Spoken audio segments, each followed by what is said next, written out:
안녕하세요. 자, 고대가요 부분이다. 이게 옛날 옛적 노래네. 구지가, 해가, 공무도화가, 황조가. 18종 문학교과서가 일부 실려 있어. 그런데 이제 우리는 18종문에 18을 다 채운다 이런 생각으로 빠르게 보면 되겠습니다. 7페이지 매달 또는 16일이라고 되어 있으니까 30등분법의 방법인데 설명이 좀 자세하기 때문에 이해 중심으로 정독한다 이러면 돼. 그런데 이제 학생들한테 혼자 잡서를 가지고 공부를 하는 학생들한테 보여지는 모습은 방학이 시작하자마자 고대가요부터 읽어 열심히. 한 장, 두 장, 하루에 한 장씩. 그리고 책이 워낙 두꺼우니까 이 두꺼운 책을 언제 다 읽냐 이러면서 향가까지 다 못 나가고 그래도 고대가요하고 향가까지의 시간 간격은 한 1000년이다. 나는 1000년 동안의 노래를 다 알아. 하면서 위안하면서 던져버려. 그 다음 방학 때 또 도전해. 다시 봐요, 또 고대가요를. 고대가요만 잘 알아. 그런데 수능에는 안 나와. 그게 고대가요의 노래다. 고대가요다. 정업사는 중요해. 그건 나올 수 있어. EBS 교재에도 있는 작품이고. 자, 들어갑니다. 그래서 다 봐야 돼, 다. 집단의 활동이나 의식과 관련된 측면이 많아서 의식요, 의식, 행사의식, 제사의식, 노동요의 성격을 다분히 지니고 있습니다. 즉 집단 가무의 형태로 존재했던 것으로 추측됩니다. 이번 고대가요는 설화 속에 삽입되어 전합니다. 이는 고대가요가 서사적인 이야기를 전달하는 한 부분이었음을 나타냅니다. 그래서 배경설화에 도움이 없으면 작품의 내용을 이해하기 어려운 경우도 있다. 그래서 같이 출제되기도 하고. 자, 3번 별표 쳐놔. 최초의 노래는 집단적인 서사적인 내용이었을 거다. 그러면서 서서히 개인적이고 서정적인 시가로 발전하였을 것이다. 근데 노래 제목은 되게 많아. 그래서 가요는 전하지 않고 배경설화만 전하는 것도 많다. 구지가다. 구하구하, 수기현야, 약불현야, 번작이 끼기야. 그랬어. 근데 이제 이거는 한역된 노래야. 그래서 원형을 알 수가 없어. 구지가를 우리 가야 사람들이 구하구하, 수기현야, 약불현야, 번작이 끼기야로 불렀을 리는 없다고. 이 노래를 노래답게 불렀을 때는 정업사처럼 불렀을 거야. 어기야, 어강들이, 다롱들이 이런 후렴구도 있을 거고. 그러니까 원형을 알 수 없는 노래야. 이 네 편은 전부 다 공통점이 한역되었기 때문에 한문으로 번역이 되었기 때문에 가장 큰 특징은 원형을 알 수가 없다. 그냥 한문 번역본만 공부하는 거야. 좀 안타까운 일이지. 그때는 한글이 없어서 그래. 한글이 없었을 때니까. 사실은 정업사도 못 만날 뻔 알았죠. 정업사는 백제를 지나 통일신라를 지나 고려 500년을 지나 계속 원형이 남아있는 상태로 불려졌기 때문에 한글 창제 이후에 악학계범에 수록이 됐던 거야. 그래서 정업사를 이렇게 거의 원형대로 만나게 된 건 이 노래의 위력이야. 위력. 1000년 이상 입에서 입으로 전해지던 그런 노래라고. 자, 그래서 한글 해석을 할 수밖에 없는데 노래가 아니라 텍스트로 배울 수밖에 없다. 거부가 이렇게 일행에서 호칭을 해서 불렀어. 머리를 내어라. 자, 환기하면서 명령을 내리는 거야.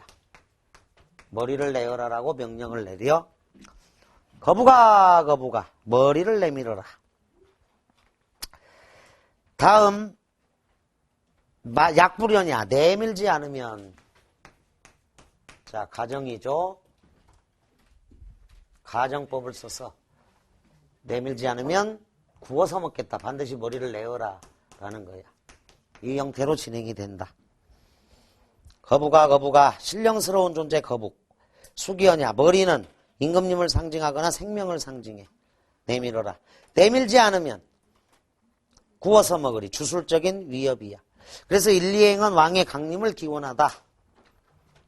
1행과 2행은 묶어서 왕의 강림을 기원하는 노래고 삼행과 사행은 주술적인 위협이 들어가. 주술적 위협. 이게 이 작품에 다 정리한 거 다야. 소망 성취를 위한 주술적 위협이라고 적으면 돼. 소망 성취를 위한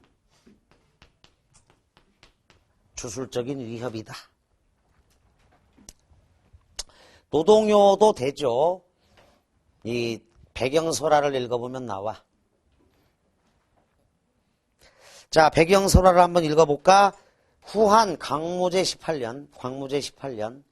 중국에는 한나라야. 즉 신라 유리왕 즉위 19년 3월 개욕일이다. 그곳 북쪽의 구지에서 뭔가 부르는 수상한 소리가 났다. 무리 200~300인이 그곳 구지봉에 모여들었다.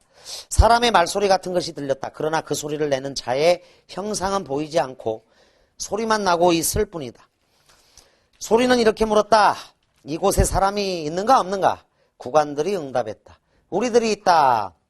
소리는 또 물어봤다. 내가 있는 곳이 어디인가? 그들은 응답했다. 구지봉이다. 소리는 또 말했다. 황천에서 하늘에서 나에게 명하길 이곳에 임하여 나라를 세우고 임금이 되라고 하셨다. 자, 임금 동그라미를 쳐. 그래서 이곳에 내려왔다. 너희들은 모름지기 봉우리 위에 흙을 파면서 이렇게 노래하라. 그 노래가 이제 구하구하 수기하냐 약불하냐 번작이 끼기야. 노래까지 알려준 거야 다.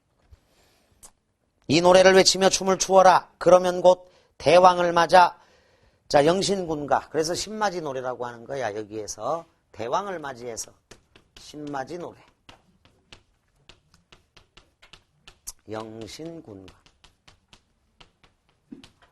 신맞이 노래야. 영신군가. 너희들은 기뻐 날뛰게 될 것이다. 구관들은 그 말대로 모두 기쁘게 노래 부르고 춤추었다. 노래하고 춤춘 지 얼마 되지 않아 그들은 우러러 머리 위를 바라보았다. 자색줄이 자 하늘에서 드리워져. 자 천손 하강신환에 하늘에서 드리워져 땅으로 닿아왔다. 줄 끝을 찾아보았더니 붉은 보에 쌓인 금압이 매달려 있었다. 해같이 둥근 황금알 6개가 들어있었다. 그래서 난생신화도 되죠. 사람들은 모두 놀라고 기뻐했다. 그리고 그 알들을 향해 수없이 절들을 했다. 조금 있다 도로 보에 싸서 아도가는 집으로 가져갔다. 탑상에다 놓아두고 무리들은 각기 흩어졌다. 10여일 후에 하늘에서 내려온 황금알 6이 사람으로 변하여 그 중에 한 사람이 처음으로 나타났다고 하여 휘를 자 높은 사람의 이름이다. 휘를 수로라 하고 나라를 대가락 또는 가야국이라고 불렀으니 곧 6가야의 하나이고 나머지 5사람도 5가야의 주인이 되었다. 3064 소재 설화입니다. 자, 거북이를 섬기는 토템 부족, 동물 숭배 사상, 토테미즘이 지금 어디 남아있어, 이게? 토테미즘이 지금도 있나? 동물 숭배 사상이 지금 어디에 있다고 봐야 돼? 오늘날. 어디에 있어, 토테미즘? 어디? 단군 신화에도 있지, 당연히. 곰을 숭배하는 부족이나 호랑이를 숭배하는 부족 중에 싸워서 곰을 숭배하는 부족이 이겼다, 이렇게 이제 해석을 하기도 하니까. 아니 현대사회에 토테미즘이 있는 곳 있어. 지금 동물을 숭배하는 부족들이 소에게 절하지. 인도 사람들이 절하죠. 이슬람 사람들은 돼지고기를 안 먹어. 한국 사람들은 다 잘 먹습니다. 그게 하나의 특징인데 토테미즘이 어디에 남아있냐면 대학에 남아있어요. 대학에. 야구단에 남아있고. 남아있어. 지금도 이건 안 없어져. 무의식이라서. 호랑이처럼 용맹스럽게 고려대학교, 독수리처럼 날카롭게 연세대학교, 사자처럼 한양대학교, 거북이처럼 경기대학교에 있는 거야. 서울대 애들은 풀을 숭배하잖아. 서울대 애들은 풀을 숭배하는 거야. 그거. 나무, 풀나무. 대학에 있고 하나의 이글스가 독수리처럼 야구를 잘하기를 바라는 거지. 기아 타이거즈, 삼성 라이온즈 다 있어. 마스코트 형태로. 두산 베어즈 있잖아. 곰. 그래서 뚝심과 끈기가 있는 거. 그러니까 이건 무의식에 있는 거기 때문에 절대 없어지는 게 아니야. 지금도 있어. 여러분들이 내가 무소의 불처럼 혼자서 가라. 이런 제목의 감명을 받고 부소가 되어야겠다 한다면 그건 그 동물의 어떤 핵심적인 특징을 내면화하고자 하는 노력이거든. 그게. 그러니까 모기에게도 배울 게 있어. 요만한 게 60kg인 55kg이 넘는 사람을 공격하잖아. 모기 정신이 있는 거야. 잡혀 죽을지언정. 거머리에게도 모기에게도 바퀴벌레에게도 배울 점은 있는 거야. 자, 그래서 집단무가로 원시 토테미즘 사상을 표현한 것이다. 배경설화를 우리가 읽어봤는데 기억 리얼에서 짐작할 수 있는 내용 그랬다. 집단 가무의 형태, 노동요의 성격이 기억이야. 너희들은 모름지기 봉우리 위에 흙을 팔면서 이렇게 노래하라 그랬어. 니은 대왕을 맞이하다. 영신공가로서의 주수료야. 집단의식요 2조. 그 다음에 디귿 자색줄이 하늘에서 드리워져 땅으로 닿아왔으니까 천손하강신화야. 그리고 리을 해같이 둥금 황금알 6개니까 난생신화야. 그래서 우리 조상들은 그 고구려의 시조 동명성왕도 알에서 태어났죠. 그래서 남방계의 무덤이 어때? 알이야, 알. 우리 한국인의 무덤의 형태는 알의 반쪽은 땅 속에 있는 거야. 그래서 추석 때나 설 때 이 알을 보러 알에게 절을 하러 가는 거야. 알이야, 알. 이게 난생신화의 흔적이 남아있는 것으로 봐도 무방하다. 알, 무덤이야, 무덤. 죽어서 알로 돌아가잖아. 죽어서 알로 돌아간다. 이게 난생신화의 영향이 남아있는 거라고. 니은에서 알 수 있는 고대인의 의식. 니은. 자, 군중의 합창에는 밑줄과 주술력, 마력이 있어서 소원을 성취할 수 있다라고 생각을 하는 거지. 여러 사람들의 합창, 주술력이 있다, 마력이 있다. 이 부분은 또 어느 정도 맞아. 여러 사람의 합창뿐만 아니라 가수들 중에 있잖아. 굉장히 슬픈 노래만 부르는 가수들 있잖아. 계속 불러. 그게 자기 운명이 돼버려. 그래서 비명맹사하는 거야. 자살하거나 죽거나. 근데 가수들 중에서 굉장히 행복하고 좋은 노래를 부르는 사람은 끝까지 행복하게 살아. 이게 반복에는 마력이 있는 거야. 그래서 여러분들이 공부도 반복을 해서 해야 돼. 그래서 끝까지 긍정적으로 즐겁게 생활하는 게 잘 찾아봐. 주변에 보면. 항상 기쁘고 행복하게 그 과정이 맞다. 긍정적 마인드가 언신을 만드는 거야. 그게 꼭 필요하다. 니은에서 알 수 있는 고대인의 의식. 군중의 합창에는 주술력, 마력이 있어서 소원을 성취할 수 있다고 생각한다. 천손 강림 신화.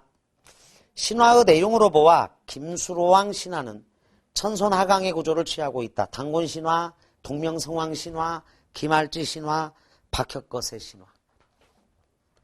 자, 구성. 거북이의 존재에 대한 환기, 호칭, 그 다음에 명령, 요구 조건을 내세웠고 조건적인 가정. 만약에 머리를 내밀지 않으면 구워 먹어버리겠다. 요구를 거절할 경우를 대비한 위협이다라고 할 수 있어요. 그래서 이게 가장 중요한 내용이네. 호칭, 명령, 가정, 위협. 우리가 이제 고전을 배우는 것은 정신세계, 정신세계. 우스갯소리로 이런 이야기도 한다. 아주 위험에 처했을 때 미국 사람들은 헬프미라고 해. 나를 살려라. 개인주의가 여기에 있어. 나를 살려다오라고 얘기해. 일본 사람들은 다스케떼 꾸레라고 얘기를 해. 그래서 살려줘야 집단주의야. 이 레자가 잘 맞은지 모르겠다. 하여간 개인주의, 집단주의. 일본 군국주의가 그러잖아. 한국 사람들은 아주 위기에 처했을 때 뭐라고 외쳐? 엄마! 이거는 아직 어려서 그런 거고 엄마라고 외칠 때도 물론 있죠. 엄마. 그러니까 어머니가 중요하지. 엄마라고 하지 않고 누구 살리라고 해? 사람 살려 이러지. 사람 살려라고 외친다고. 이 단말마적인 비명 속에 민족성이 다 들어있어. 얘네들 개인주의, 얘네 집단주의, 우리 한국은 인간중심주의. 이렇게 나오네. 이게. 우리나라 사람들은 다 죽어도 사람 살려라고 얘기한다고. 사람을 살리라는 거야. 얘네들은 나를 살리라는 거고 얘네들은 다 살려 그냥 그런 건데 야 하늘에 있는 환웅 천왕 왜 천손하강 내려와서 사람이 되고자 했을까? 땅에 있던 곰이 곰으로 살아도 되잖아. 곰으로 산 게 더 행복했을 텐데 사람이 되고자 했다고. 그래서 한국인의 그 의식구조에는 이런 비명 속에서도 학자들은 아주 급할 때 내는 이런 소리 속에서도 민족성이 들어있다라고 보는 거야. 홍익인간의 이념이 있는 거고 이 사람의 가치를 두고 있어. 그래서 한국 사람들 중에 아주 그 심하게 욕을 할 때 굉장히 심한 욕이야. 그게 못된 놈이야. 아직 사람이 못된 거야. 그거 굉장히 심한 욕이야. 못된 녀석, 못된 놈. 아직 사람이 못된 거야. 그건 굉장히 심한 욕이라고. 알고 보면. 우리는 사람이 되기를 제일 목표를 두고 살아온 거야. 이 욕에도 예술이 있어요. 사람 살려. 이간중심주의가 있는 거야. 오른쪽에다 적어놔. 고전을 공부하는 것 자체는 고전을 공부하는 것 이게 농담 같지만 뭔가 있어. 핵심이. 그런 걸 이제 연구하는 사람들이 학자들이라고.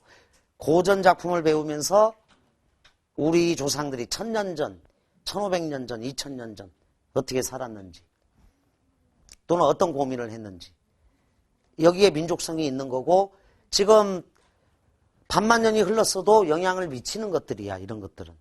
이 무의식으로도 다. 그래서 고대가요를 배우는 의의가 있다. 자, 2번 배경설화와 관련한 작품이에 이 노래를 부른 궁극적인 목적 통치자의 강림을 바라는 가야인의 집단적 소망을 성취하기 위해서 이런 시적화자의 소망이 단적으로 나타나는 행은 머리를 내어라야. 머리를 내밀어라. 소망을 이루고자 하는 표현 형태는 위협, 협박이야. 주술적 위협. 위협이 가장 강하게 드러난 시코는 사행입니다. 구워서 잡아먹으리. 2번 조그만하게 별표 쳐. 거북과 머리의 상징성이 뭘까? 거북은 소원을 들어주는 신령한 존재다. 주술적인 대상이거나 신군, 왕을 의미하는 것이 적절할 것 같다. 또한 사람에게서 머리가 가장 중요해요. 그래서 머리는 생명의 근원, 새로운 생명의 탄생을 원하거나 우두머리, 왕, 수로를 의미한다고 볼 수 있습니다. 표현상의 특징, 밑줄 요구와 위협의 구조다. 명령어법으로 바라는 바를 직접적으로 드러내고 있습니다. 또한 말을 듣지 않으면 구워 먹는다고 하여 위협적인 수단으로 소망의 간절함을 표현하고 있습니다. 주제 새로운 생명의 강림을 소망하다. 제목 영신군과 영신가 가락국가. 자, 문학사적 의의는 뭘까? 현전 가장 오래된 집단적 무효. 주술성을 지닌 가장 오래된 노동요. 현재 전하는 작품 중에 그렇다는 거야. 주술이란 화자가 청자의 태도 변화를 강력히 요구하는 성격을 띤 언어이다. 따라서 주술요란 노래에 주술적인 힘이 있어 이러한 노래를 부르면 악귀가 물러간다거나 천우신조가 일어난다. 자, 천우신조는 하늘의 도움이야. 하늘의 도움. 천우신조가 일어난다고 믿고 부르는 노래를 말합니다. 서사적이죠. 배경설화를 고려하면 주술적이고 명령적이고 집단적이고 직설적으로 제의적으로. 천우신조가 가장 많이 나타난 작품이 용비어천가야. 하늘의 도움이다. 용비어천가. 기타 김수로왕의 강림신화 속에 들어있는 삽입가요다. 김수로왕을 맡기 위해 가락국 사람들이 구지봉에서 부른 노래다. 거북을 신앙의 대상으로 섬기는 그렇죠. 거북 토템 부족의 노래다. 아류작으로는 해가가 있다. 토템은 사라지는 게 아니다. 지금도 남아있다. 의 현재 전하는 가장 오래된 집단 무효이면서 주술성을 지닌 가장 오래된 노동요다. 사고체 한역시가야. 특징 원형을 알 수 없다야. 그래서 확인 문제는 이제 내신형 문제인데 해가랑 같이 나와야 되니까 1-2 해가를 보겠다. 자, 구지가 이래로 해가와의 간격은 거의 한 700여 년 되나 봐. 700여 년 동안 이제 불려졌던 노래일 수 있는데 봅니다. 해가 또는 해가사라고 한다. 구호구호 출수로 약인부녀 죄하극 여약폐역 불출원 인망포략 번지끽 그랬어. 똑같아. 수로부인의 귀환을 기원한다. 여기는 1, 2행을 묶어서 왕의 강림기원 대신에 1, 2행은 이렇게 적어주자. 수로 부인의 귀환. 이거를 기원하고 있습니다. 수로 부인의 귀환을 기원하는 노래. 자, 거부가 수로 부인을 내놓아라야. 남의 아내를 빼앗은 죄가 크도다. 위협의 구체적 이유가 있어. 남의 아내를 빼앗아 갔기 때문이야. 네가 만약 어기고 바치지 않으면 가정이죠. 똑같아요. 인망포략 번지끽. 그물로 잡아서 구워 먹으리. 소망 성취를 위한 주술적 위협. 이건 똑같아. 이건 그대로 적어. 소망 성취를 위한 주술적 위협이 되는 거다. 근데 이제 이걸 잘 보면, 이 부분을 잘 보면 해가가 구지가에 비해 발전된 노래라는 증거를 좀 찾아보자. 자, 구지가가 있었고 이제 해가로 구지가의 아료작이라고도 하는데 해가가 발전된 노래라는 증거가 있어. 사언사구의 노래가 구지가였다고. 그냥 외우기 쉽게 구하구와 수기여냐 약불여냐. 그런데 또 마지막 행은 5자잖아. 번작이 끼기야. 이 규칙성이 없거든. 그런데 이거는 7자야. 형식면에서 이 규칙적이지도 않은 사언사구가 더 칠언사구로 더 발전했다라는 거야. 첫째는, 자, 이거는 뭐 나올 수 있는 문제니까 잘 적어둬. 형식면에서는 사언사구의 노래가 칠언사구로. 지금 선생님이 이 고전시가의 모든 것 할 때는 내신하고 수능하고 같이 가는 작업이야. 내신에도 크게 도움이 되는 거니까.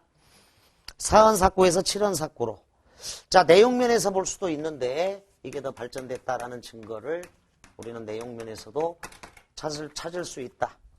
내용면에서 발전된 노래라는 증거. 첫째, 거북이가 화자의 요구를 들어줘야 할 구체적 이유가 제시되어 있어. 요거는 무조건 머리를 내어라야. 그냥 이유가 안 나와 있어. 그런데 내용면에서는 거북이가 화자의 요구를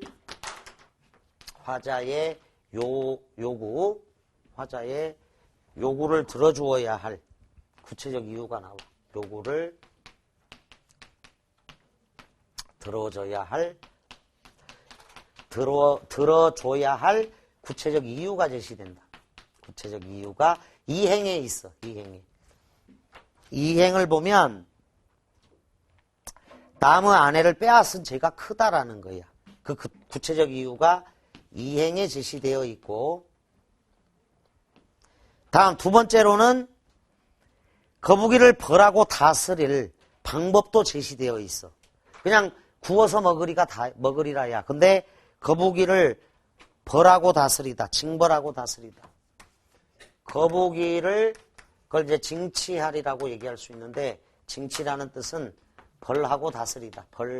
벌하고 다스릴, 징치할, 거북이를 징치할, 역시 구체적 방법이 나와 있어. 이 노래에. 방법이 제시되어 있다. 요게 사행에 있다. 그물로 잡아서 이 구절이야. 구워 먹겠다. 따라서 구지가보다 훨씬 더 구체적이야. 구지가는 배경 설화가 이제 반드시 있어야 되는 노래인데, 이 노래 자체는 이제 이 노래만 봐도 수로 부인을 누가 빼앗아 갔구나. 그 내용 속에서 이제 그물로 잡아서 구워 먹으리. 거의 인신매매가 이루어지는 현장이라고 생각을 해도 좋아. 여기는. 자, 여기도 배경설화는 있습니다. 이 배경설화는 저 뒤에 사고체양과 헌화가, 저 뒤에 사고체양과 이다시 헌화가에도 수로부인과 관련된 배경설화가 있다. 신라 최고의 미녀가 수로부인이야. 신라 성도강 때 순정공이 강릉 태수로 부임하는 도중 임해정이란 곳에서 점심을 먹고 있었는데 불현듯 해룡이 나타나서 그의 아내 수로부인의 미모를 탐내서, 수로부인은 신라 최고의 미녀였다 이런 기록이 있어. 곳곳에서 납치당해. 수로부인은 여러 군데서, 그것도 여러 번 있었던 일이야. 바닷속으로 납치해가는 것이었다. 공이 어찌할 바를 모르고 있는데 그때 한 노인이 나타나서 지혜를 알려준다. 밑줄, 옛날 말에 여러 입은 쇠도 녹인다 하니, 자, 주술력, 마력이 있다라는 거야. 여론의 중요성, 이렇게 정리해도 좋겠다. 여론의 중요성이라고 딱 정리해. 주술력, 마력. 옛날 말에 여러 입은 쇠도 녹인다 하니 이제 바닷속의 물건인데 어찌 여러 입을 두려워하지 않으랴. 경내의 백성을 모아 노래를 지어 부르고 막대로 언덕을 치면 부인을 찾을 수 있으리라 하였다. 이에 공이 그 노인의 말대로 하였더니 용이 부인을 받들고 나와 도로 내놓았다고 합니다. 그래서 해가를 부른 목적은 해룡에게 빼앗긴 수로 부인을 되찾기 위함이다. 두 번째 별표처 구지가와 해가의 공통점도 있고 다른 점도 있는데 소원을 빌어서 성취한 점, 집단 가물하는 점, 주술성이 강한 점, 요구와 위협의 구조로 된 점 이런 게 공통점이야. 끊어 여기까지. 그런데 구지가가 왕의 강림을 바라는 사회적 집단적 소망을 담은 것임에 비하여 집단적 소망이야. 그런데 이것보다 한참 뒤에 이 해가는 아내를 되찾기 위한 개인적 소망이라고. 해가는 수로 부인의 귀환이라는 개인적 소망을 달성하기 위한 것이며 재액 세무골쳐. 이거 액이지 액. 아내가 납치당한 거는 재액을 당한 뒤 이를 극복하기 위한 주술료. 이건 해가에만 해당되는 설명이야. 자, 개인적 소망이다. 그리고 재액을 극복하기 위한 주술료이다. 이건 해가에만 해당이 됩니다. 그래서 구지가하고 해가는 이제 같이 묶어서 공부를 하면 돼. 확인 문제 같이 풀자. 1번 고대가요의 특징과 거리가 먼 것. 1. 모두 집단 창작되었다. 구지가하고 해가만이라고 적어. 1-3에서 배울 공무도화가는 개인 창작이야. 황조가도 마찬가지. 구지가 해가만 집단 창작된 거야. 그래서 1번을 답으로 한다. 설화 속에 삽입되어 전합니다. 제2형식의 집단 가모에서 싹 텄다. 구비전승되다가 한역되어 문헌에 남게 되었죠. 한역되어 문헌에 남게 되었기 때문에 원형을 알 수 없다. 거기다가 저거 단 정업사는 원형을 간직한 노래다. 그래서 정업사는 고대가요로 분류하기도 하지만 고려가요와 함께 공부하기도 하고 고려가요 속에 집어넣기도 하는 그런 측면도 있어. 백제 때 노래라 하더라도 고려 때 또 덧붙여서 후렴구를 집어넣어서 불려졌을 가능성도 있으니까. 집단적이고 서사적인 예술 형태에서 자, 이 5번은 중요합니다. 개인적이고 서정적인 시가로 분리 발전하게 되는 과정을 밟아간다. 일반적으로. 다음 2번 문제 조그만하게 별표 쳐. 2번 문제 조그만하게 별표 친다. 구지가의 표현상 특징과 거리가 먼 것. 그래서 1. 신군의 강림을 주술적으로 표현하였습니다. 이 반복법을 써서 자신들의 소망을 강조했죠. 거부가 반복이죠. 머리를 내어라. 머리를 내밀지 않으면 반복적인 요소가 있죠. 명령어법으로 원망을 직설적으로 표현합니다. 그 원망은 여기서 한자를 보세요. 남을 원망하다 뜻이 아니야. 소망하다야. 바랄원, 바랄망자야. 요구와 위협의 구조를 통하여 소망의 간절함을 표현하고 있습니다. 자, 천상적 심상을 통하여 X에. 천상적 심상은 자, 이 천손강림에 속으면 안 돼. 천손강림에 속으면 안 되고 천상에 있는 어떤 것들이 나와줘야 돼. 그러니까 찬기파랑가에서 달아, 정업사에서 달, 잔월효성, 정과정에서 잔월효성 등등 이 하늘에 있는 이미지물들이 있어야 돼. 천상적 심상. 근데 지금 이 작품은 다 지상의 일이고 그냥 이렇게만 나오잖아. 자색의 줄이 하늘에서 드리워져 땅으로 닿아왔다 그랬으니까 천상적 심상 자체는 없어. 이 작품과 배경설화에는 없다. 천상적 이미지가 있는 건 적어도 정업사의 달이나 찬기파랑가의 달이나 정업사, 그 다음에 천지신명 정업사의 달이죠. 그리고 정과정, 고려가요 정과정의 잔월효성 이렇게 정리한다. 잔월효성, 금음달, 새벽별. 이런 것들은 그래도 하늘에 존재하는 거고 천지신명을 의미하기도 하고 다른 높이 우러러보는 존재이고 이게 천상적 심상과 관련되는 거야. 그런데 여기서 지금 소망을 표현한 것은 밑에 소망을 표현하였다라는 건 2번 선택지 반복법과 관련돼. 반복법을 써서 소망을 표현한 거야. 3번 가자. 구지가의 성격에 대한 해석과 거리가 먼 것. 개인적 서정가요이다. 거기에다 공무도화가 황조가라고 적어. 1번이 답이네. 동요와 흡사한 놀이의 노래일 수 있죠. 민요, 동요. 사람들이 모여 노동할 때 부르던 노동요입니다. 위협적인 노래를 해서 문제를 해결하려는 주술적인 노래이기도 합니다. 거북의 머리 모양. 수로왕의 탄생과 연관시켜 볼 때, 자, 그렇죠. 출산기원의 노래로 볼 수도 있습니다. 출산기원의 노래는 지난주에 선생님이 정읍사가 남녀 상열지사다 이렇게 언급한 적이 있지. 비슷해. 이게 거북이의 모양, 남자 성기의 모양. 이 정읍사가 샘꼴이라고 했잖아. 정읍. 샘꼴이야. 순수국어로. 그래서 여성의 성기로 본다. 이런 시각도 있는데 그건 학자들이 이제 그렇게 연구를 하기 때문인데 거북이 모양 자체가 남성 머리 모양 성기로 보는 견해가 있어서 이 경우에는 출산 기원의 노래가 되는 거다. 그런데 이제 고등학생들이 학생 시절에 배우는 건 남녀 상열지사라든가 좀 그런 내용은 다소 좀 배제하는 건데 이 선택지의 출산 기원의 노래는 긍정적이잖아. 지금은 사실 우리나라 사람들이 출산 기원의 노래를 굉장히 많이 불러야 돼. 인구가 그래도 한 1억이 돼야 국력이 있는 거지. 물론 땅덩어리는 좁지만 북한은 미수복 영토잖아. 언제든지 저기 김정일과 김정은만 물러가면 우리 지역이 될 수도 있는 거고. 출산 기원의 노래를 불러야 돼. 2명이 결혼해서 1.2명, 1.3명 낳는다고. 굉장히 심각한 거야, 이 수준은. 너무너무 심각한 수준이야. 중국 사람들은 무조건 하나만 낳게 해. 인구가 막 14억, 15억이잖아. 인도 막 11억, 12억이니까 안 낳아도 되는데 우리나라는 국력을 키우려면 한 1억 가까이 돼야 돼. 캐나다 사람들은 그 땅덩어리가 우리나라 40배가 넘잖아, 캐나다. 근데 인구가 우리보다 적어. 인구가 3,600만 이 정도밖에 안 돼. 우리가 5천만인데. 그래서 캐나다 사람들은 9명씩 낳는데 지금. 막 8명, 9명씩.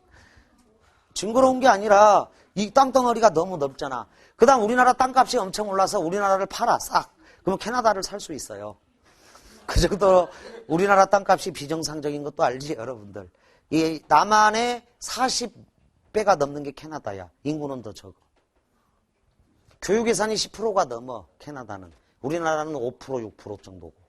국방 예산이 너무 세서 그래, 우리나라 자체가. 자, 출산기원의 노래를 지금 이렇게 가다가는 있잖아. 2050년, 2200년. 우리 민족 없어져. 지구상에서. 굉장히 심각한 거야. 여러분들은 아니지. 널리 좀 퍼뜨려야겠다, 이 노래를. 자, 구지가가 출산기원의 노래다 해서 널리 퍼뜨려야 되는 노래네. 이 출산 참 걱정이다. 자, 4번 문제 하나 조그만하게 별표 치자. 출산기원의 노래. 거북아 머리를 내어라. 대놓지 않으면 구워 먹겠다. 출산기원의 노래라고 한다면 여성들이 부른 노래가 되어버리네. 좀 다소 야하게 바뀌게 되겠네. 4번 문제. 구지가와 해가에 대한 다음 설명 중 두 작품의 자 공통점이 아닌 것 그랬어. 공통점이 아닌 것. 1. 집단적이고 주술적인 가요입니다. 목적성이 중시되는 문학 형태이죠. 기원의 내용이 직설적으로 나타나 있습니다. 제 극복의 소망은 해가만 해당이 된다. 그래서 4번을 답으로 하자. 환기, 호칭, 명령. 환기 밑에다 호칭이라고 적어. 가정 위협의 구조로 짜여져 있습니다. 자, 해가에다가는 이렇게 적어. 자, 고대 시가의 발전 단계를 본다면 사회적 차원의 소망에서 개인적 차원의 소망으로 바뀌죠. 따라서 수로 부인을 찾는 남편의 소망이 되는 거야, 이게. 자, 1-3 공무도화관에 고조선 때 노래야. 공무도화가 백수광부의 아내가 부른 노래다.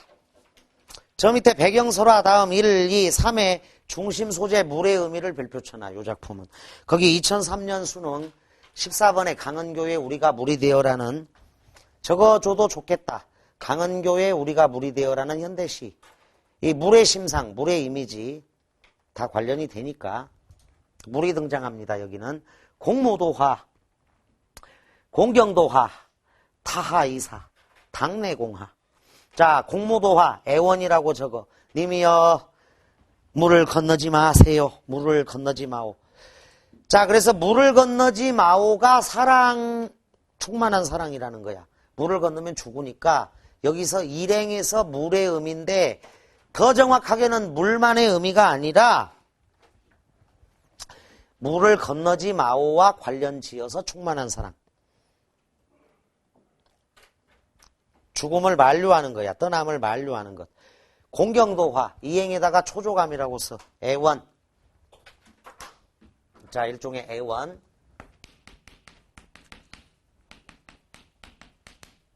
자, 초조함이 있죠. 공경도화. 마침내 그 물을 건너시네. 이별의 물이야. 임의 부재다. 물을 건너가셨기 때문에 그래. 물을 건너시네. 임의 부재. 즉 사랑의 종말이야. 이별의 물이다. 일리행은 임의 떠남이고 타하이사. 죽음의 물이죠. 비애로 간다. 비애. 죽음의 물이다. 그리고 탕내의 공하. 체념과 탄식.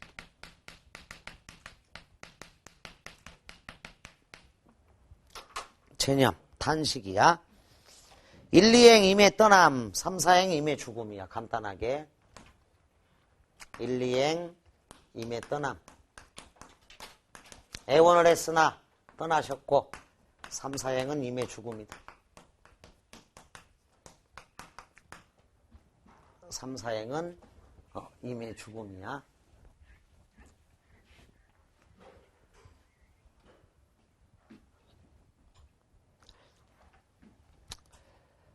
님이여 물을 건너지 마시오. 임은 그의 그물을 건너시네. 사랑의 종말이야. 물에 빠져 돌아가시니 극한적인 상황이 도래했다. 가시님을 어이할고. 자, 체념의 정서야. 자, 화자의 심정이 집약되어 있다. 비극적 운명을 한탄하고 있다. 체념과 인고의 자세야. 임의 죽음. 배경설화를 한번 읽어보자. 고조선의 진조래 광리자고가 새벽에 일어나 배를 저어가는데, 자, 이 사람은 광리자고라는 사람은 전달자, 관찰자야. 자, 이 사람이 이제 관찰한 다음에 전달을 해준 사람이야. 이 사람이 뭘 관찰했느냐? 광리자고가 관찰을 했어요. 머리가 하얗게 센 미친 사람. 자, 그러니까 백수광부라고 나오는데 이건 한자어 표기고 미친놈이야. 그냥 미친놈을 관찰한 거지. 이 뜻이야. 여기 백수광부라고 점잖게 한자어로 적어준 거지. 미친놈이 머리를 풀어 헤치고. 자, 그래서 이 백수광부는 노래가 존재하도록 유도한 사람이야. 노래가 존재하도록 유도한 사람. 머리를 풀어 헤치고 술병을 들고. 그러니까 술이 만땅 거죠. 술이 만땅 된 거야. 술병을 들고 물속으로 들어갑니다. 자, 그래서 바카스라고 하는 시각도 있어. 주신. 술의 신이다. 이 사람은 주신 바카스. 술병을 들고 물속으로 들어갔습니다. 뒤따르는 그의 아내가 말렸습니다. 울면서 말렸겠죠. 그러나 미치지 못하여 결국 그 늙은이는 물에 빠져 죽었습니다. 그러니까 미친놈이지. 이에 그의 아내는 가지고 있던 공우를 타며, 이상하다. 왜 공우를 들고 다닐까? 이 악기인데. 그것도 좀 이해하기는 어렵지만 어쨌거나 악사일을 가능성은 있으니까 음악을 즐기던 이 아내 공우를 타며 노래를 불렀습니다. 자, 그래서 이 아내가 원작자야. 미친놈이 뭐 점잖게 백수광부라고 쓰자. 하여간 여기. 그러니까 어떤 미친놈의 아내. 이게 원작자야. 누군지 모르죠, 전혀. 자, 미친놈을 만류하던 사람은 그의 아내예요. 그의 아내다. 근데 아내가 막 만류하고로 가면서 공우인을 들고 가. 공우인을 들고 가면서 만류를 했다는 게 좀 웃기긴 한데 어쨌거나 악기를 들고 갔어요. 자, 내용은 슬픈 내용이지만 하여간 공우를 타면 이제 노래를 불러, 아내가. 근데 이 노래가 매우 슬픈 겁니다. 그래서 이 공후인, 이분이 이제 원작자고, 원작자가 미친 백수광부를 따라서 죽었어. 이게 노래를 있게 만든 사람. 그래서 둘은 죽어. 슬픈 노래만 남았던 거야. 광리자고가 이제 그것을 잘 관찰한 다음, 근데 이 사람은 왜 관찰만 하고 있었을까? 빨리 배를 저어가서 건져 올려야 되잖아. 다소 좀 이상하다. 하여간 관찰만 했어. 이 사람은. 노래를 마치고 나서 그 아내도 물에 몸을 던져 죽었다. 사실은 이것도 말려야 했을 터인데 어쨌거나 여러 사람 죽어가네. 배사공이 제 역할을 못해서.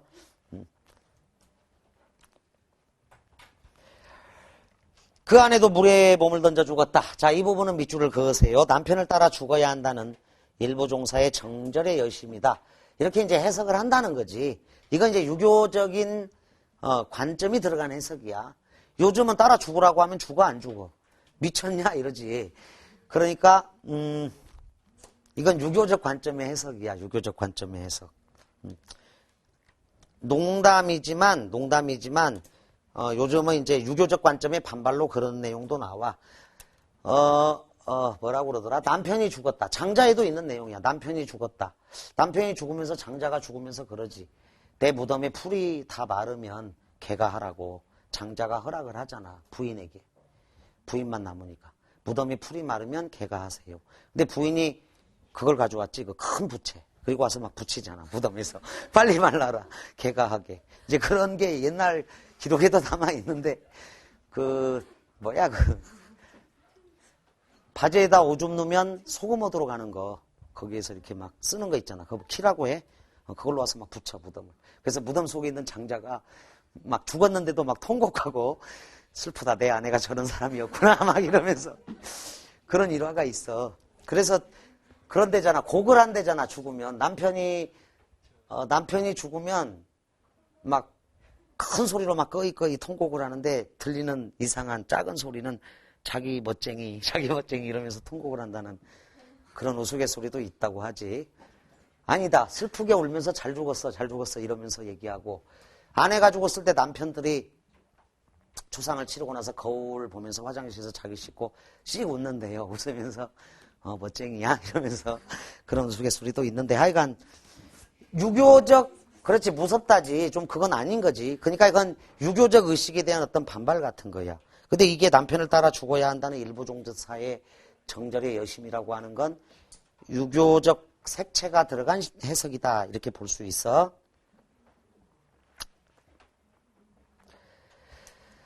자, 자고가 집에 돌아와서 그의 아내 여옥에게 말합니다. 그러니까 이제 관찰한 내용을 전해줬죠. 여옥은 그 말을 듣고 슬퍼하며 공우를 가지고 그 소리를 본받아 탔습니다. 자, 여옥이 이제 작자야. 원작자가 있고 또 다른 작자가 있어. 이 광리자고는 전달을 아내 여옥에게 하는 거야. 여옥에게. 그래서 이 사람이 이제 작가가 되는 거야. 이 노래, 전해지는 노래의 작가는 이 사람이다.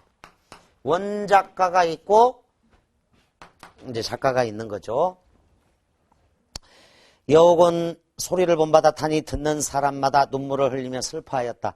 자, 그 소리를 이웃에 사는 여용에게 가르쳐 줬어.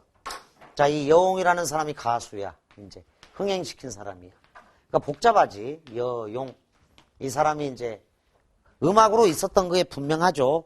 여용에게 가르쳐 주고, 가수, 노래 부른 사람, 널리 퍼뜨린 가수야. 그러니까 이 사람은 이제 작곡가가 되는 거야. 작곡가. 여용에게 가르쳐 주고 널리 퍼지게 하였으니 이를 공우인이라고 부르게 된 겁니다. 널리 퍼지게 하였다. 그 저작권이 굉장히 중요한 시대야 지금. 그러니까 여러분이 노래방에 가서 어떤 노래를 1절까지 부르잖아. 그러면 1절까지 불러주면 그 노래의 작사가가 있고 작곡가가 있어. 그래서 작사가가 있고 작곡가에게 한 번 부를 때마다 500원씩이 적립이 돼. 500원 정도가. 전국 노래방 협회에 딱 카운트다운이 되는 거야. 그래서 그 선생님이 아는 작사가도 작곡가도 꽤 유명하신 분인데, 슬픈 시절이 돌아오면 몇백만 원이 나와. 그냥 한 달에. 저작권이야 그게. 그리고 그 노래를 전혀 안 부르면 없어, 수입이. 이제 그런 시대가 있는데, 그러니까 인문계 혹은 예체능계는 선생님도 지금 예를 들어서 이거 수업을 하잖아. 그런데 월북 작가들이 있고 돌아가신 지 얼마 안 되는 작품들 있잖아. 서정주, 그리고 뭐 황순원 선생, 이문구 선생, 박완서 할머니, 뭐 박경리 할머니, 이런 분들의 소설이 수능에 나왔다 하더라도 우리 교재에 이 돌아가신 지 50년까지는 저작권을 내야 돼. 그러니까 인문계나 예체능 관련 그분들은 돌아가셔도 그 혜택을 누가 받는 거냐면 가족들이, 남아있는 후손들이 받는 거야. 월북 작가들도 이게 지금, 그래서 그거를 메가스터디에서 내고 있어 지금. 문인협회라든가 시인협회다가 다. 이게 공짜로 쓰는 거 아니야 이거. 이런 작품들. 물론 이제 고전 시간이니까 이건 공짜겠죠 당연히. 고전 작품들이니까. 근데 지금 돌아가신 지 얼마 안 돼 있거나 살아있는 사람들이거나 다 이게 사용료를 내고 있어, 지금. 어디나. 그래서 작품만 조사하는 거야. 메가스터디에서 지급을 하게 되어 있다고. 실제로 그래. 그러니까 그 인문계 사람들 좋은 가사를 쓰거나 좋은, 뭐 악을 작곡하거나 이런 게 계속 가. 죽은 지 4, 5, 50년까지야. 예술가들에게는. 그냥 누구나 갖다가 끌어쓰고 이런 게 아니거든, 원칙적으로. 공무인이다, 하여간. 자, 어쨌거나 집단 가요에서 개인적인 서정 가요로 이행하는 시기의 작품이다, 이렇게 알아두고, 이 작품은 국문학 관련 책에 수록된 게 아니라 한치윤의 해동 역사책에 있었던 설화와 노래야. 근데 이게 고조선 때 노래라는 거, 가장 오래된 노래지. 그러니까 실제로는 구지가 해가보다도 가장 빠른 노래는 공무도화가야. 근데 왜 배치가 이렇게 됐냐면 맨 처음은 개인의 노래보단 집단 노래가 있었던 거야. 근데 공무도화가 이전에 있던 집단 노래는 안전해져. 그래서 가요의 발전 과정상 항상 집단 노래가 먼저인데 집단 노래가 남아있는 게 구지가라고. 그래서 구지가 해가를 하고 공무도화가를 하는 거야. 연대로 본다면 공무도화가가 사실은 더 오래된 노래다. 1번 고대문학이 집단적 서사가요에서 개인적 서정가요로 옮겨가는 시기의 작품이다. 배경설화가 있는 삽입가요입니다. 자, 이거는 굉장히 절박한 표현. 한해 정서가 있다. 3번 중심 소재 물 별표천하. 먼저 물은 떠나려는 이와 붙잡으려는 이, 죽은 이와 살아있는 이를 갈라놓는 것으로 헤어짐의 의미를 가집니다. 그게 이행, 이별의 물이야. 여기서는 남편이 물에 빠져 죽고 아내는 그걸 말리지 못하고 있었으므로 물은 죽음을 뜻합니다. 이게 삼행의 물이야. 삼행의 물, 삼행의 물. 그런데 아내가 남편을 따라 물에 빠져 죽었으므로 물속에서 다시 만날 수 있습니다. 따라서 남편의 뒤를 따르는 것은 곧 그에 대한 사랑이기 때문에 이게 일행. 자, 물을 건너지 마세요까지가 사랑이야. 물은 헤어짐, 죽음뿐만 아니라 사랑. 그 다음에 죽어서 다시 만나는 거죠. 사랑하는 사이라면은. 그래서 만남이라는 의미를 동시에 지닐 수 있습니다. 주제 남편의 죽음을 애도함. 이물 여인 슬픔이다. 자, 특징은 직설법, 직정적이죠. 직설법이다. 의일 우리나라에서 가장 오래된 서정가요다. 이 원시 집단가요에서 개인적 서정가요로 넘어가는 시기의 작품이다. 우리 민족의 전통적 정서인 한을 바탕으로 한 노래다. 일부 종사의 정절의 여심. 사언 사구의 한역시가라서 원형을 알 수 없고요. 배경설화가 있는 서정시다. 확인 문제 가자. 이 노래의 주제는 애도야. 넘겨자. 2번 작자의 감정이 가장 고조된 곳은 사행이라고 봐야겠죠. 당내공화. 비극적 운명 한탄. 가시님을 어이할고. 체념의 정서. 탄식. 한탄. 그래서 한이 있는 거야. 3번 문제 별표. 사행에 나타나는 시적 화자의 정서와 유사성이 없는 것은 이건 이제 체념과 관련된 거야.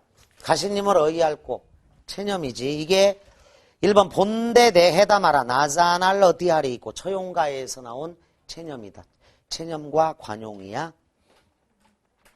이 조롱박꽃 누로기매와 잡사반이 대어디하리 있고 이게 청산별곡 8년에 나오는 체념이고 오지선다로 한다면 체념이 있는 건 자, 첫 번째 보기가 처용가 체념. 청산별곡 8년의 체념. 황조가도 체념이야. 황조가는 오른쪽에 1-4 밑에 1-4 뇌와 함께 돌아갈고 체념의 정서가 있는 작품이 의외로 많아. 공무도화가도 그렇고 체념이 있었던 것 중에 하나.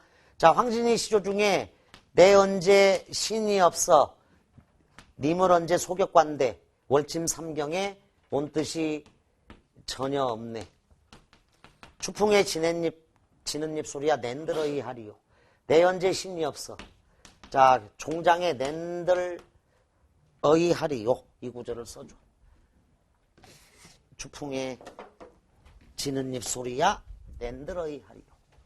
내 언제 믿음이 없어 님을 언제 소격간대 월침 삼경에 온 뜻이 전혀 없네. 추풍에 지난 잎 소리야 나인들 어이 하리요. 나인들 어이 하리요. 자, 이 구절도 체념이야. 그래서 체념과 관련되어서 이렇게 많은 작품이 있다라는 것, 체념의 정서. 우리 시가의 전통적 표현 양식 중에 하나야. 체념의 정서하고 관련 지을 수 있는 게. 자, 그런데 3번의 3번 선택지. 그러니까 4번을 이렇게 하면 좋겠다. 4번을 황조가, 5번을 황진이 시조로 하자. 4번 황조가의 마지막 구절, 5번은 황진이 시조. 내 언제 신이 없어. 님을 언제 소격관대. 그래도 답이 3번. 순릭자 최장사 돌아가니. 금상첨화라고 적어. 순릭자 최장사가 돌아간다. 자, 금상첨화. 순릭자 장순하자 욕만 한다. 이런 속담이 잘 맞겠죠. 장순하자 욕만 한다. 순릭자 최장사 돌아가니 아니 먹고 어일이. 이거는 먹겠다라는 의지야. 적어도. 자, 아니 먹고 어일이는 체념이 아니라 꼭 술을 먹겠다라는 의지가 있어서 완전 달라. 3번을 답으로 하자. 자, 마지막 작품이 황조가다. 뭐 이건 중학교 때도 배워서 여러분들이 워낙 잘 알고 있는 작품일 거야. 편편황조 자홍상이 여마지독 수기여기. 펄펄 나는 적개꼬리 암수서로 정다운데. 자, 선경우정으로 전개됩니다. 1행 2행을 묶어서 선경 암수개꼬리의 정다움이라고 하죠. 암수개꼬리의 정다움. 그러니까 오늘 배운 이 네 편의 작품은 거의 막 1000년을 건너뛰는 거야 지금 시기상으로. 1-4 황조가. 자, 1, 2행을 묶어서 객관적 상관물이다. 이건 감정이입이 아니야. 감정이입은 시적 화자와 대상과의 감정의 일치 동조가 와야 된다고 했어. 감정이입이 아니라 객관적 상관물로. 자, 배경이죠. 선경 펄펄 나는 적개꼬리. 깨꼬리나 암수서로 정다운데. 암수깨꼬리의 정다움이야. 선경이다. 선경. 암수깨꼬리의 정다움.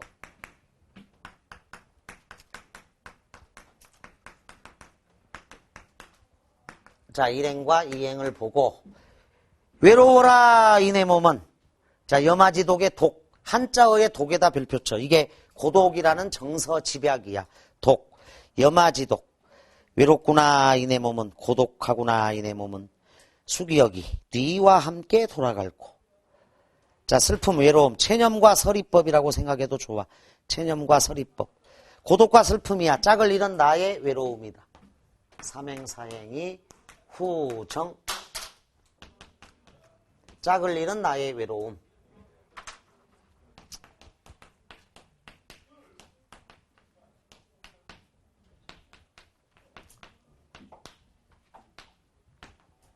황조가야, 황조가. 뒤와 함께 돌아갈고. 고독과 슬픔이 있는 거지. 고구려 유리왕, 누가 지었는지 정확히 연대도 나오고, 작가도 나오는 노래야. 뭐, 이거는 뭐, 패러디가 좀 많이 된 시야, 황조가는.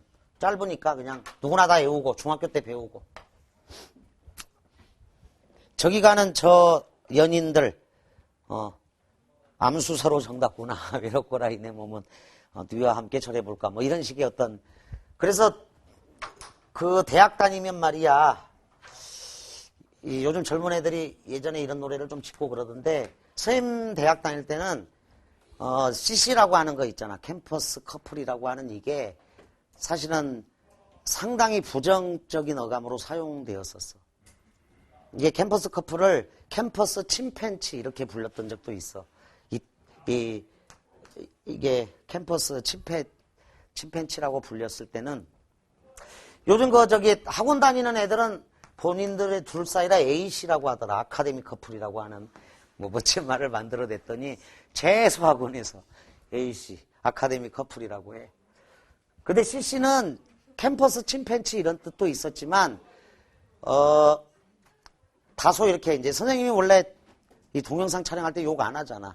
개발시 이게 가장 심한 욕이지.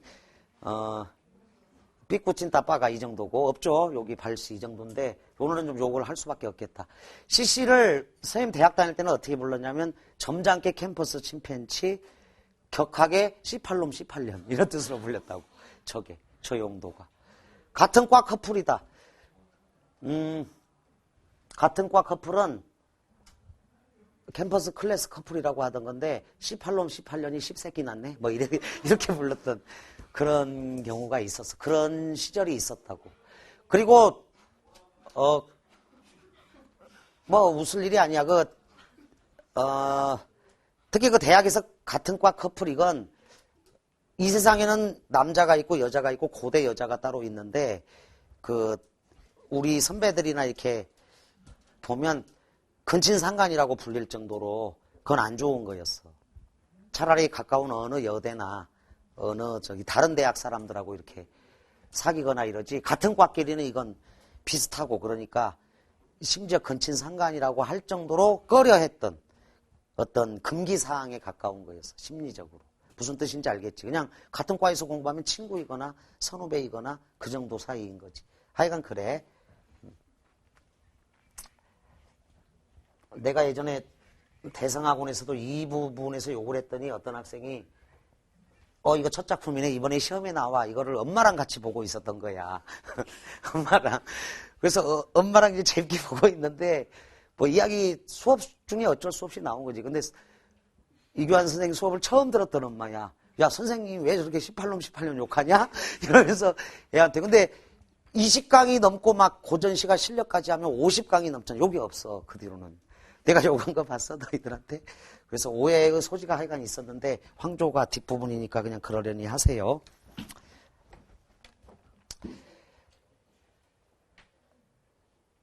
자, 짧지?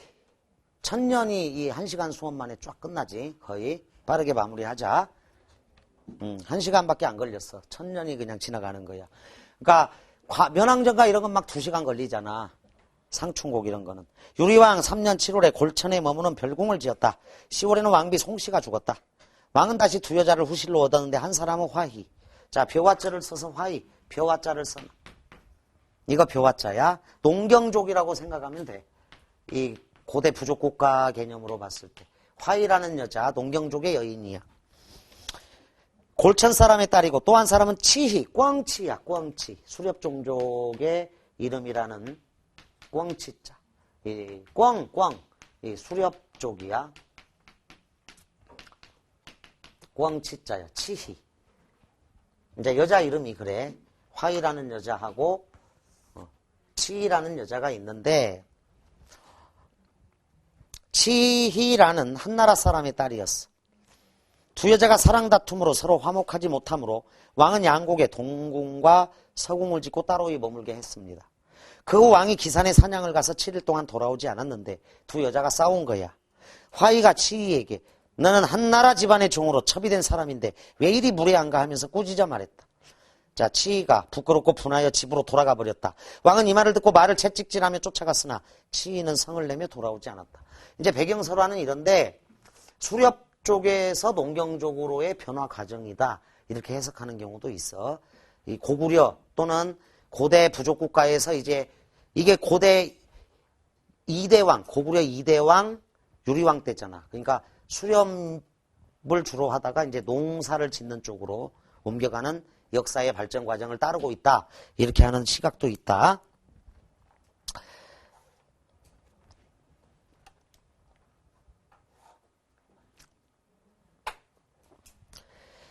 자, 왕이 어느 날 나무 밑에서 쉬며 꾀꼬리들이 날아 모여들음을 보고 느끼는 바가 있어서 노래하였다. 1번 이별을 소재로 한 개인적인 서정시라는 거야.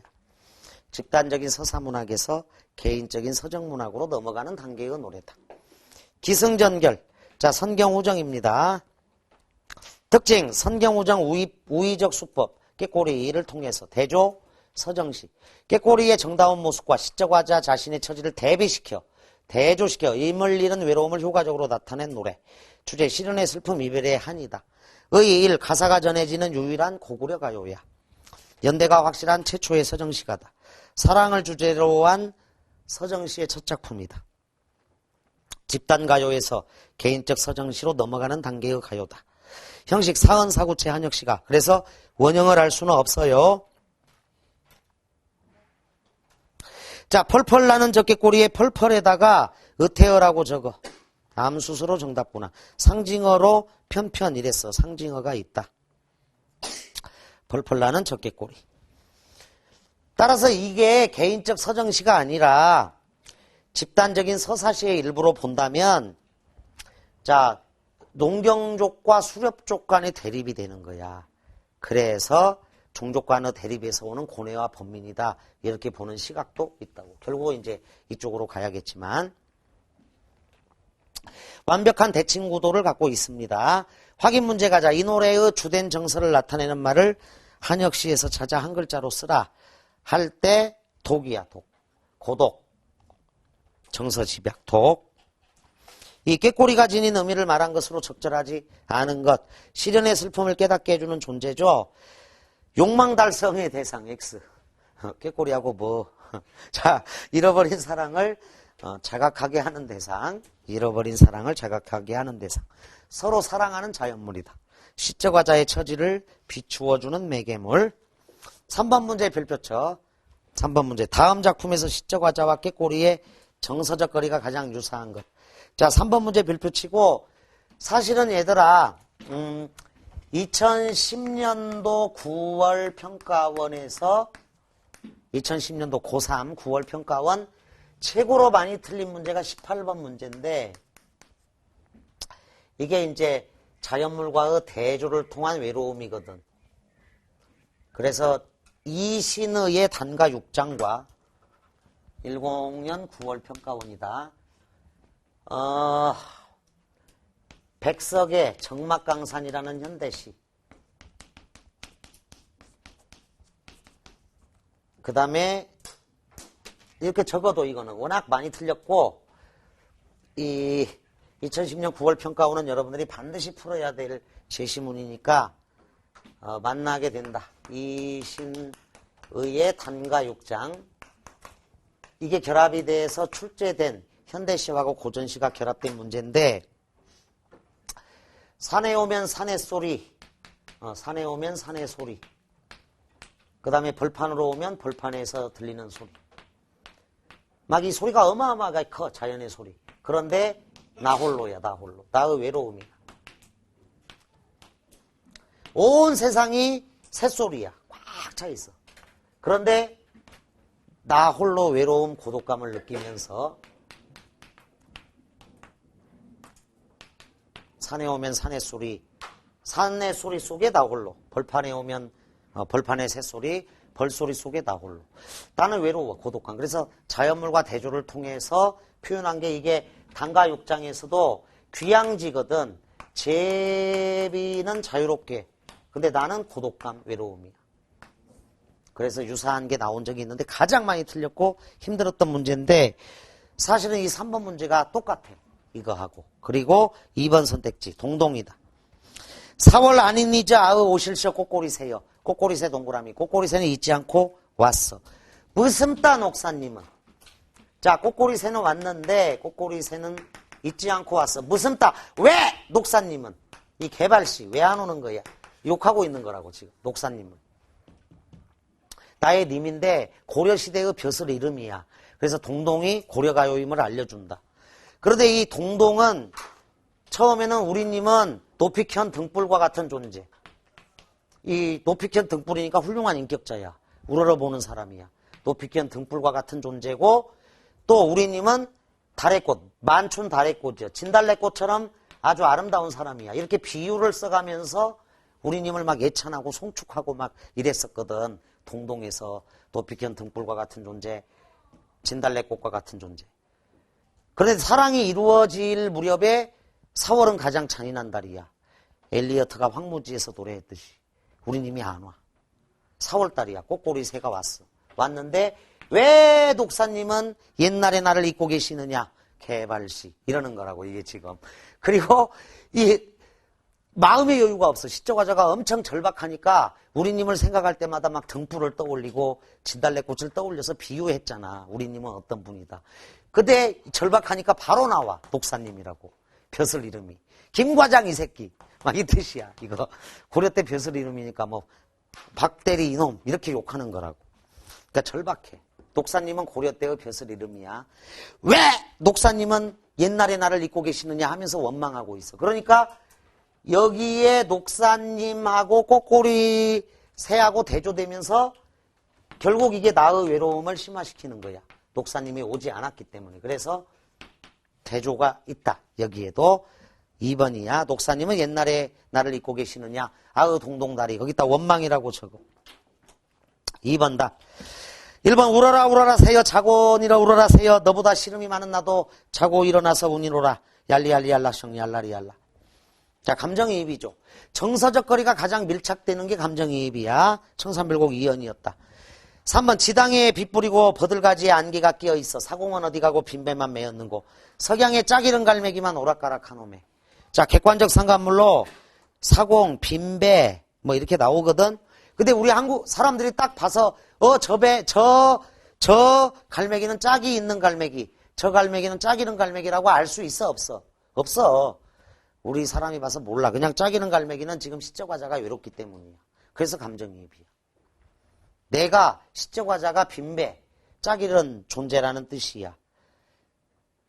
무심한 갈매기 이렇게 나오면 객관적 상관물로 봐도 좋아. 무심한 갈매기니까.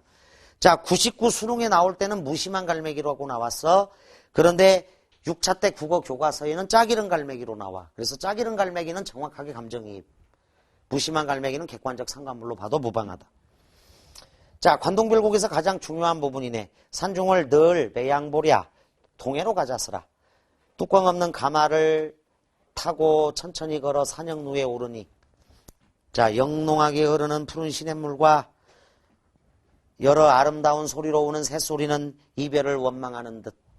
이별을 원망하는 사람은 송강 자기 자신이야. 근데 영농벽계와 슈생대교가 이별을 원망한다고 했으니까 주체와 객체가 바뀌어 있다.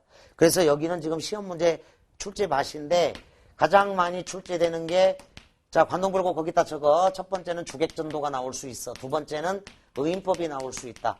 세 번째는 감정이입으로 출제될 수도 있다. 영농벽계와 슈생대교가 이별을 원망한대요. 주객전도, 의인법, 감정이입, 그 다음에 정서 문제가 나올 수 있어. 정서는 아쉬움이다. 그리고 관동별곡에서 유일하게 음보 파격이 있다. 유군보야. 영농 끊어, 벽계와 끊어, 슈생 끊어, 대둔한 끊어, 이별을 끊어, 원한한다. 그래서 유일하게 유군보에 파격이 있는 구절이야. 여기가. 음보 파격, 유군보. 이게 다 시험 문제가 될 수 있는 거야. 이 부분은. 산중을 늘 보랴 동해로 가자 서라 남녀 완보하여 산역루에 오르니. 영농벽계와 슈생대교가 이별을 원망하는 것 같아. 그래서 시험 문제 밭이야. 뭐든지 나올 수 있어. 이별을 원망하는 사람, 아쉬워하는 사람은 송강정철인데 푸른 시냇물과 새가 이별을 원망한다고 했고 사람 흉내를 냈고 감정이 이입되어 있고 아쉬움의 정서를 표출하고 있어. 내 님을 그리사와 울며 지내다니 산접동새와 난 비슷합니다. 나는 산접동새와 유사합니다. 제가 역모에 가담했다는 말이 아니시며 거짓인 줄을 천지신명은 알아주실 것입니다. 잔월여송 동그라미 정업사의 달아 높이곰 도다샤 달과 연결해. 그래서 이 산접동새도 감정이입이 되어 있어서 얘들아 1, 3, 4, 5 감정이입은 정서적 거리가 가장 밀착된 형태야. 적어도 우리가 소설에서도 거리 이론을 배우고 이러잖아. 그런데 감정이입은 내 감정이 그대로 이입 전이 투사된 거야. 대상물에. 그래서 정서적 거리가 가장 밀착된 형태라고 딱 정리해. 감정이입은 정서적 거리 밀착 1, 3, 4, 5가. 그런데 여기 황조가는 대조야. 대조. 외로움이라고. 그래서 3번 답을 2번으로 하면 되겠습니다. 자, 1시간 조금 더 걸려서 1000년에 걸쳐있는 작품을 다 배웠어. 짧으니까. 정업사는 아주 중요한 작품이고요. 다음에 또 계속 이어서 하겠습니다. 오랜 시간 고생 많았습니다. 감사합니다. 복습을 철저히 하거라.